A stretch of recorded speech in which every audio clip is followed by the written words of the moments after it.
The Bliss Business Podcast, the show about empathy, connection, and consciousness in business. Today's episode is brought to you by Zero Company, your paid search, social media, and programmatic ad experts. Welcome back to the show, everyone. I'm Stephen Sakach here with Mike Liwski. Today, we are diving into conscious capitalism, putting people before profits and building financially successful companies because they are driven by purpose and values, not despite it. Mike, tell us about our guest today. Oh, thanks, Stephen. Yes, super excited to have John with us today. So our guest today is someone who not only lived this philosophy, he's built an empire from it. So John Hewitt, he's the founder and the CEO of Loyalty Brands, which many of our listeners are probably familiar with, and the visionary entrepreneur behind both Jackson Hewitt and Liberty Tax, which we know as well, many may be familiar. So with over 50 years of experience in franchising and finance, John is known for creating businesses that prioritize trust, community, and mission over those quick wins. So John, welcome to the show. We're so happy to have you with us today. Thanks, Mike. It's my pleasure. So John, as we dive into this topic of conscious capitalism, what does that mean to you? And how did it shape your vision for Loyalty Brands? Well, I think our mission statement at Loyalty Brands is having fun, improving lives. And I think on Monday morning, if you're going to work and you're not looking forward to it, you're going to the wrong place. So it's not about, life's too short.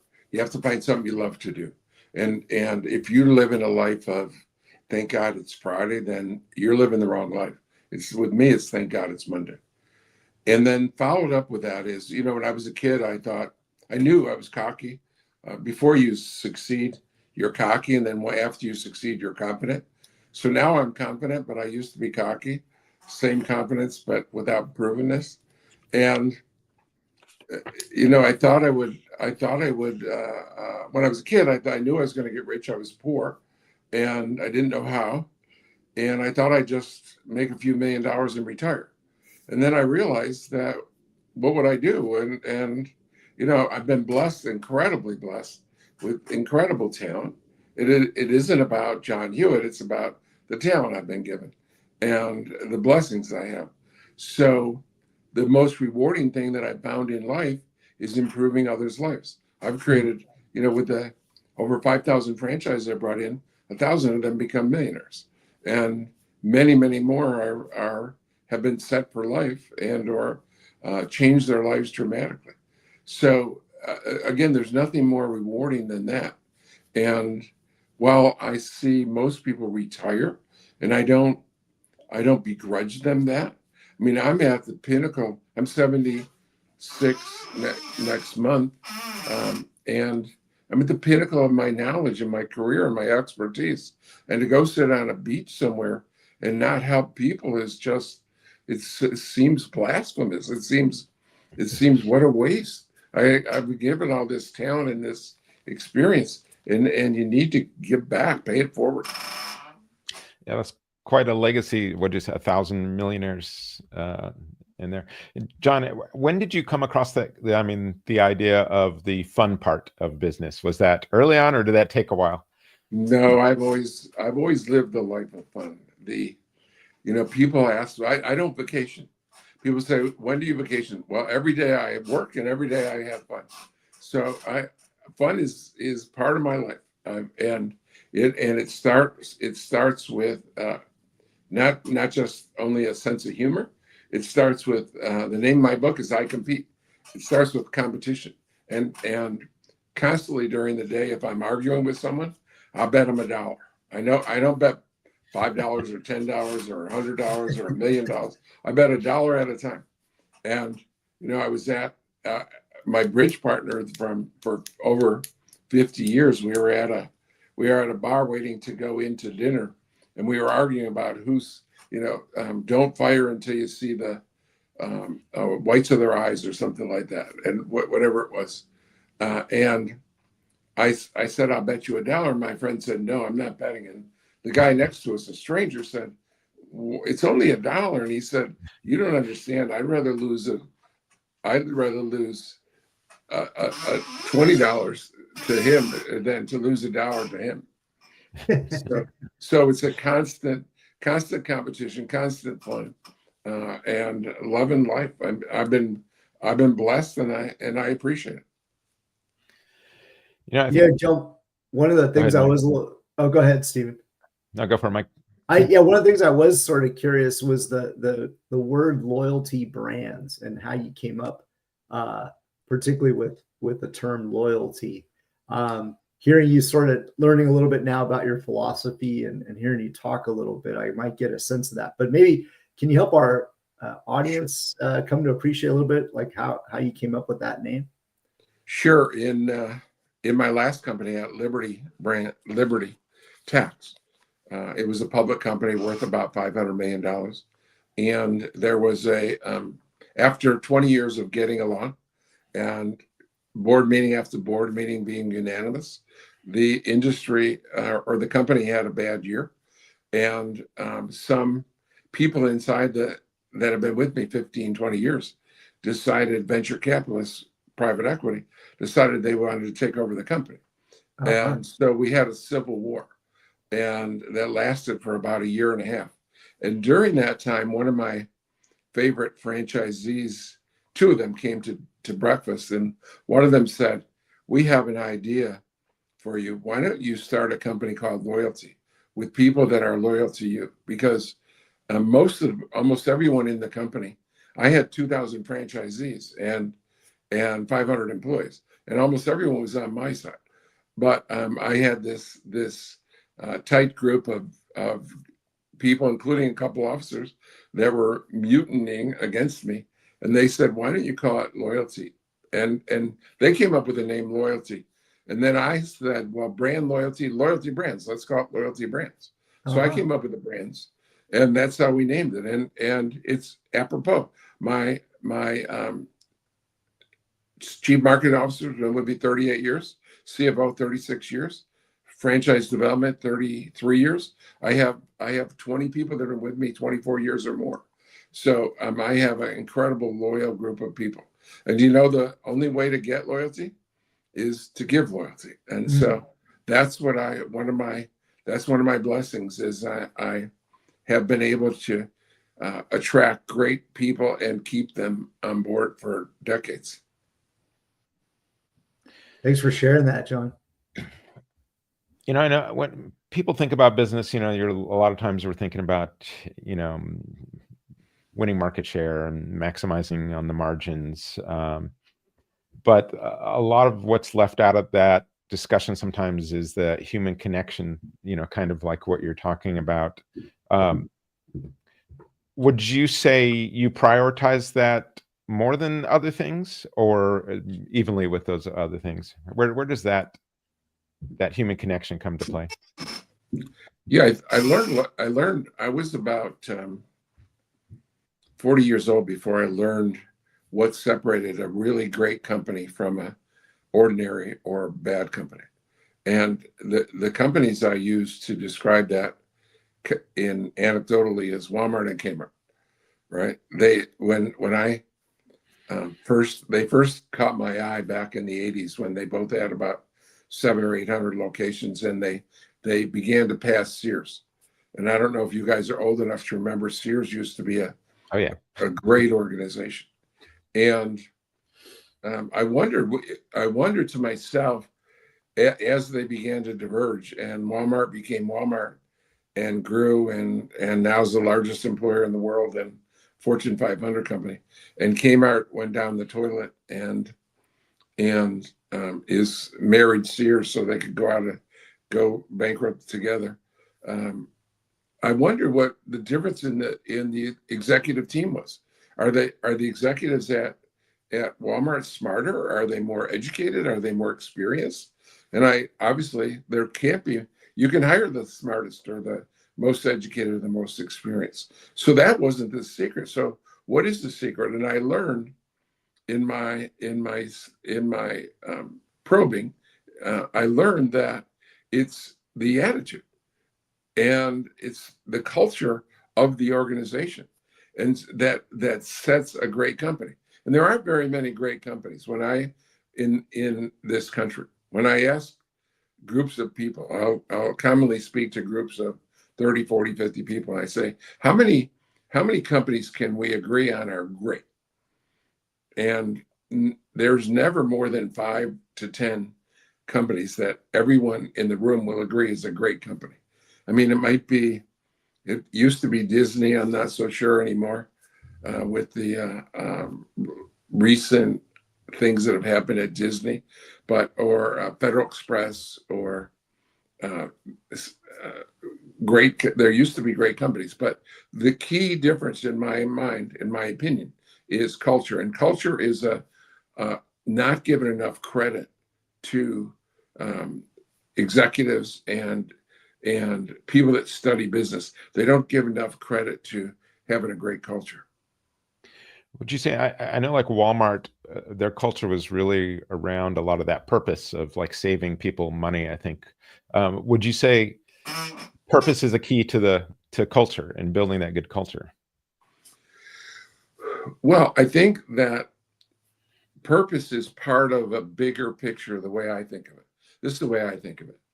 And one of my favorite authors, Stan Phelps, wrote a book. And in the book, he said, you don't arrive at a meeting or a appointment right exactly on time. If the appointment is 2:00, you're either early or late. Almost no one arrives exactly at 2:00. He said, in the same manner, you don't just meet a customer's expectations.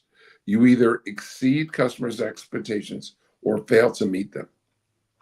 And so I judge the quality of our performance and the quality of the organization in the percentage of customers where we exceed expectations, and knowing that we can never get to 100%. There are some very irrational, unreasonable customers, but knowing that we have to continually get better and continually to focus on that. And without customers, we have nothing. So we don't need a CEO, a board of directors, a CFO. You don't need staff if you don't have customers. So my definition of that is exceeding customers' expectations.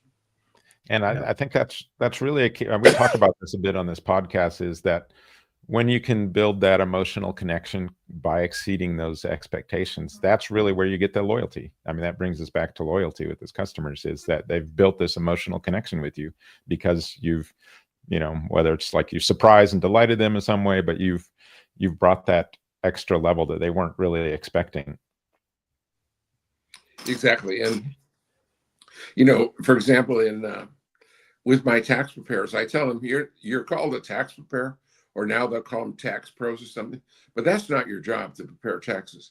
Your job is to exceed customers' expectations, getting referrals and retention. You're a referral and retention vehicle. That's your job, right? Doing taxes is just part of that, is an important component of that, but your job is referral and retention. I can speak personally to that with our staff too. It's like trying to get that approach to it. Yeah, they're very technically proficient at what they do, but also those two things, right? Yeah, very, very wise counsel yes. in that. Yeah, John, I was very happy to hear your comments about culture, and we know that with loyalty, as we talked about, and with culture, that trust is important, and it's interesting. So Edelman did this study. They actually have this tool called the Trust Barometer. And in their study, they found that 58% of people say that they're more likely to trust a company where, their values align with those of their own. And, I think, that makes sense, right? You're going to work with, people that value the same things that you value. But John, with trust being such a huge factor in today's marketplace, and particularly when you're scaling across all these franchise locations, how do you build trust? I guess maybe is there like an intentionality behind it? How How do you build that trust? Well, first of all, trust is never just given, right? I mean, you don't just give trust, you earn trust. So there's only one way to earn trust. And I mean, to get trusted is to earn it. And so I find integrity to be so lacking. In my opinion, success in business or in life, in personal, is just doing what you say you're going to do. And so we are fanatical about doing what we say we're going to do. And the phrase under promise and over deliver cannot be overused. And we don't try to be good. We try to be fanatically good, exceptionally good, and continue to challenge. One of our principles, our 10 principles, is challenge ourselves, challenge each other, because we know that to be best in class, to be best in our industries, we have to have the best system, and to have the best system, it has to be improving. So we have a commitment to constantly improve, and that's really hard to make happen, because I don't know of a quality human being that would tell you, no, I don't want to improve. But at the same time, they'll say, yeah, I want to improve. Just don't ask me to change anything. Yeah, don't let me change anything, please. Yeah, don't make me change. And so they fight improvement, kicking and screaming. Isn't the worst excuse ever is that's the way we've always done it. And so we fight that and challenge that. Anytime someone comes up with that garbage, oh, this is the way we've always done it, then we think about, okay, well, let's talk about that. Let's talk about, is there any possibility there might be a different way to look at it? Yeah, We've got a question from our audience. Let's see if we can pull that up. Let's see. How do you build loyalty among the employees? What are the ingredients? Well, again, same as trust. There's only one way to get loyalty, and that's to give loyalty. And I had an illuminating conversation from a guy that I mentor who he was complaining to me about his lack of ability to retain employees. And so I said, well, I bragged a minute, and I said, well, I have these 24 people that have been with me 24 years or more. He said, oh, yeah. He said, I understand the ones that have been with you a long time, but I'm talking about the new ones. How do you get loyalty from the new ones? And he gave me this silly example.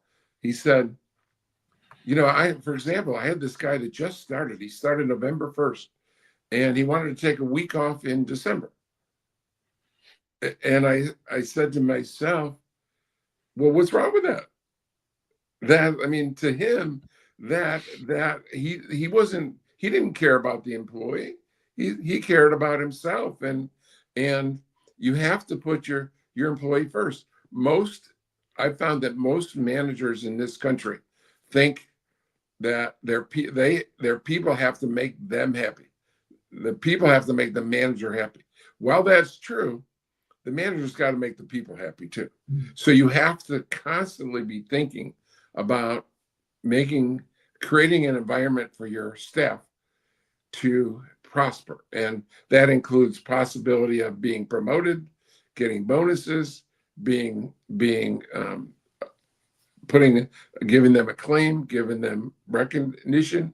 Some people, they'd rather have recognition than money, right? So you have to treat different people differently, and you have to understand your people and listen to them. Loyalty starts and ends with listening. And then when you listen, that means that you're going to adjust your behavior. You have to hear your people, and you have to be willing to adjust your behavior. Yeah, otherwise there'll just be resentment building from not acting. Hey, Mike, that story about the employee that within a few weeks asked about going on a vacation. Yeah. I distinctly remember Mike Yeah. A couple of weeks after, I don't know, maybe hiring Mike, he was all, hey, I've got this opportunity to go on this week-long hike with my daughter, and I'm all, take it. You're never going to forget that, and that time's precious. You remember that? Oh, 100%. Yeah, we and that drives with loyalty. 100%. Yep. Yeah, I still tell that story to this day. Kaylin and I talk about the adventures that we have. Yeah, we built amazing memories on that trip, and yeah, certainly grateful, thankful, to Stephen for allowing that. Yeah, I think I was with the company for like 4 weeks, and I'm all, you'll never believe. I was like, I couldn't even believe I was calling Steve to ask. I know you were tentative by asking. I'm all, you know what? No, you need to do this. Yeah. So, John, one of the great things about loyalty brands, I think that we've kind of learned from talking with a couple of your CEOs that have been on here, is kind of the emphasis on entrepreneurship and community involvement. How do you empower local business owners while keeping that bigger vision unified? Boy, that's really, really tough. Mm-hmm. It's one thing. It's one thing to have a headquarters and to have culture in the four walls.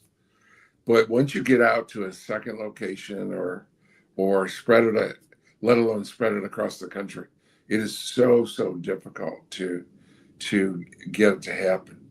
And the person that needs to lead the charge is the CEO, the head of the whole organization. So you have to lead by example. And what I've found and suffered with over the years, I founded this is my many national companies with tens of thousands of offices. And boy, as you dilute across the country, it's tougher and tougher.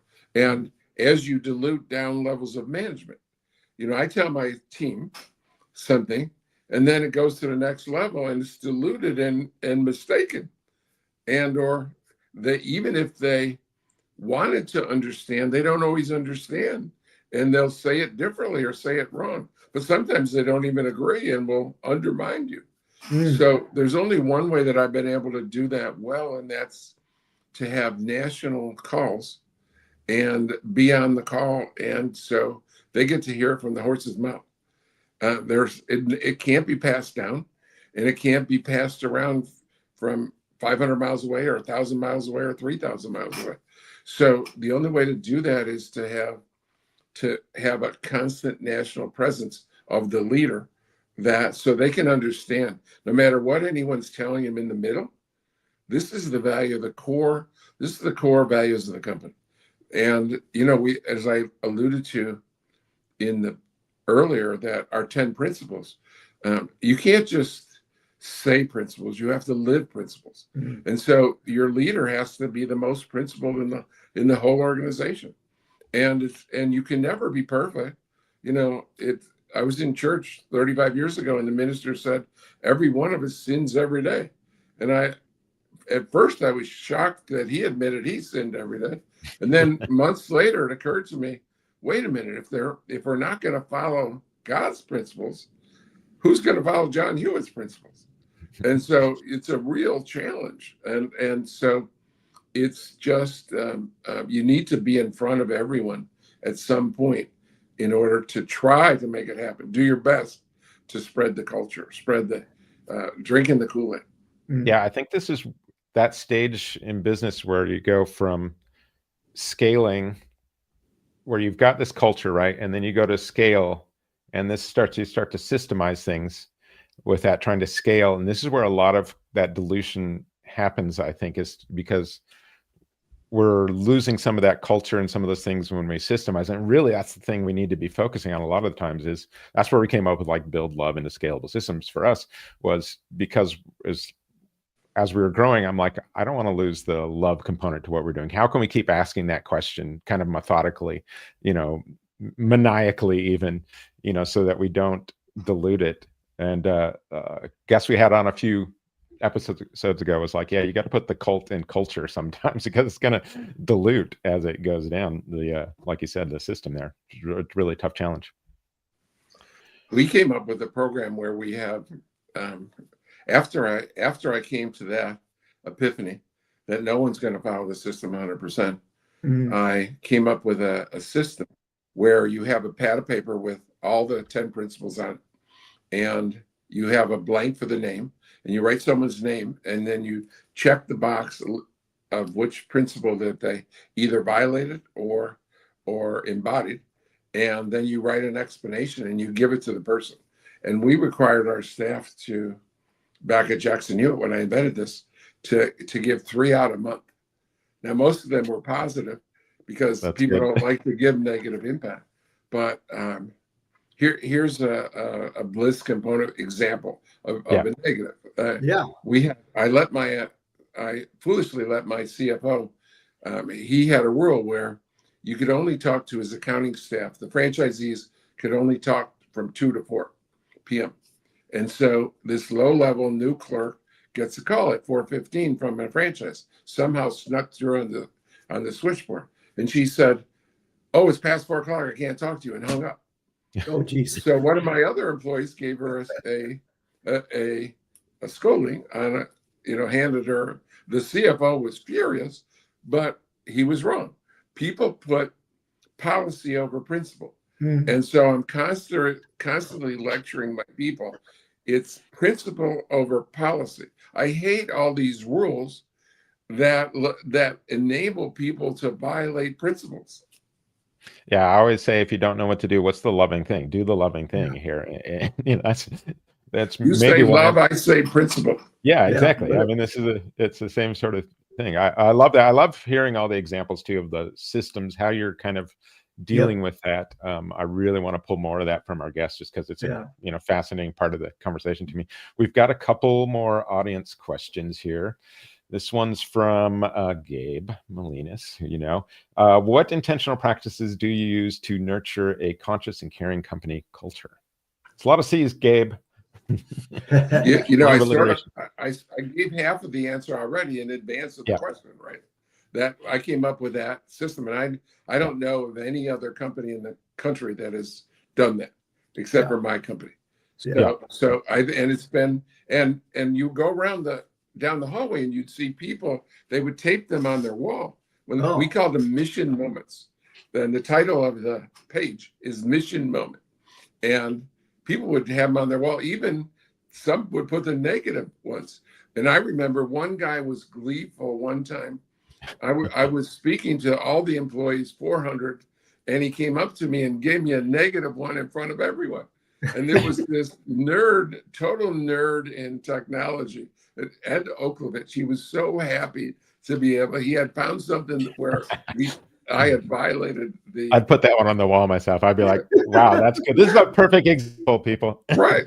And you know what? No one's perfect. You could have got me. I took it. I embraced it. You have to embrace criticism. You have to celebrate. So there's other companies that do this. I immediately started that system, but I also have always had a culture. Since then, I've had a culture committee, and we take people.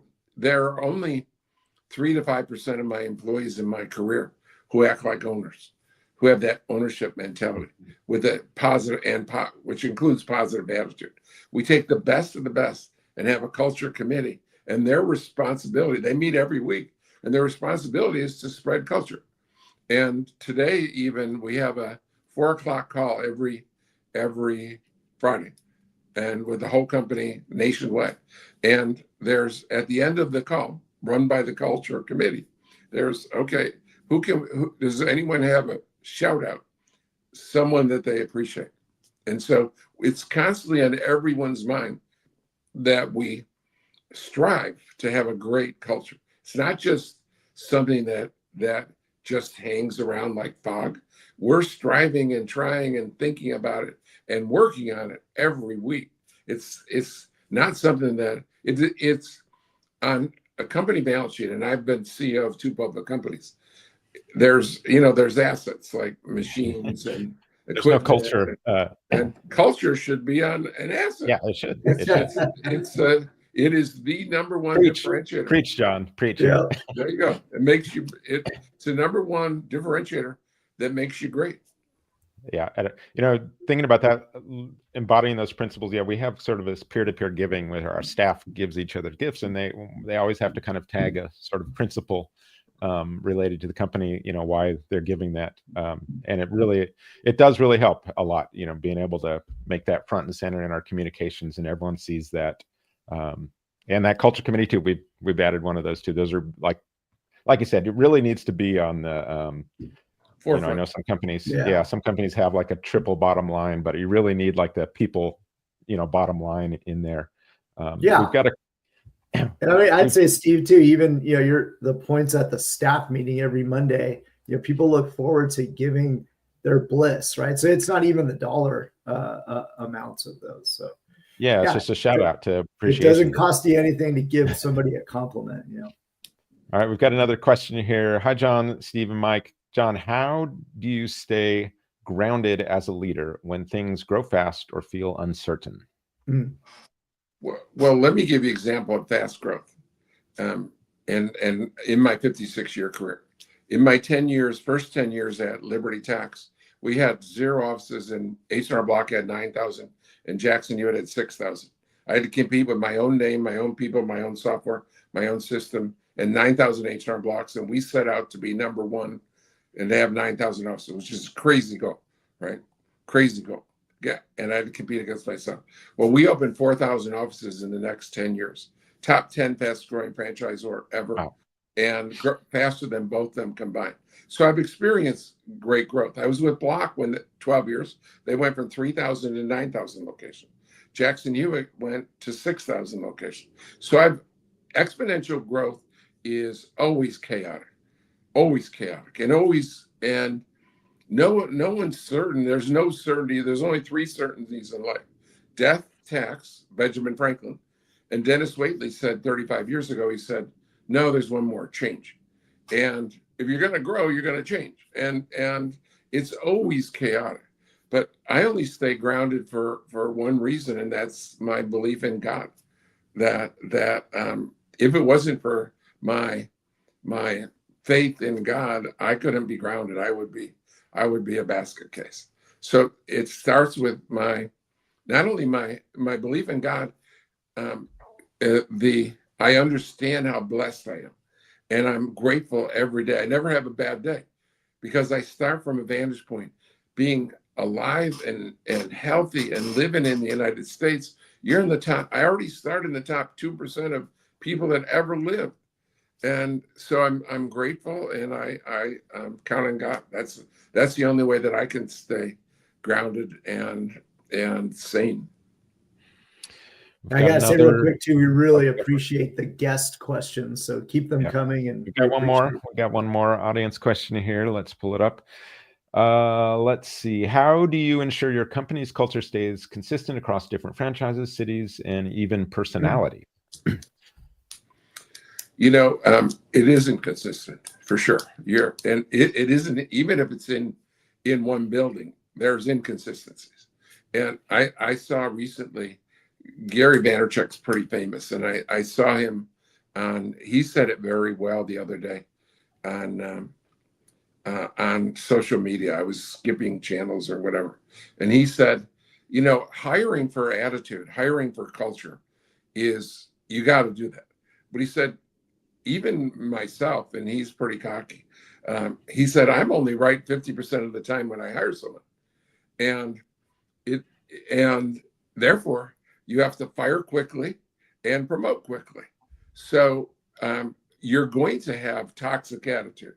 You're going to have problems, and you have to face those people and confront them. And you have, even if someone's doing a wonderful job, otherwise, let's say they're a great salesperson, but they turn off everyone in the organization, then they're toxic.